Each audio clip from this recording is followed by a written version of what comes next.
নারী ও শিশু সহিংসতা বন্ধের দাবিতে জামালপুরের একটি মানববন্ধন অনুষ্ঠিত হয়েছে। সচেতন নাগরিক কমিটি 16 মার্চ দুপুরে শহরের দয়াময়ী চত্বরে এই মানববন্ধনের আয়োজন করে। মানববন্ধনে বক্তৃতা দেন জামালপুর সচেতন নাগরিক কমিটির সভাপতি শামীমা খান, সহসভাপতি আশরাফুজ্জামান স্বাধীন এবং অধ্যাপক কায়েদুজ্জামান। মানববন্ধনে শহরের বিভিন্ন শ্রেণী পেশার মানুষ অংশগ্রহণ করেন এবং সকলেই নারী ও শিশুর প্রতি সহিংসতা বন্ধের জন্য সোচ্চার হতে আহ্বান জানান। আমার মনে হয় এটাকে আমরা তীব্র নিন্দা জানাই এবং প্রতিবাদ করি। তারপরও এর শাস্তিমূলক কথা অনেকেই বলেছে। আমি শুধু বলতে চাই যে জনসমক্ষে যদি শাস্তি না হয় এটাকে রোধ করা অনেক কঠিন হয়ে যাবে। আজকের মেয়েরা নিজের পরিবারের কাছে অনিরাপদ। সারা বিশ্বকে কাঁদিয়েছে, সারা বিশ্বকে লজ্জিত করেছে, সারা বিশ্বকে মর্মান্বিত করেছে। আমরা এই আজকের মতো আর কাউকে দেখতে চাই না।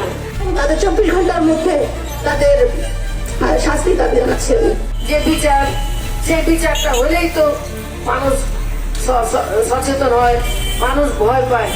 আজকে মানুষ কিভাবে একের পর এক, মানে এটা একটা প্রতিযোগিতার মতো, কে কত বেশি ধর্ষণের কাজ করতে পারে।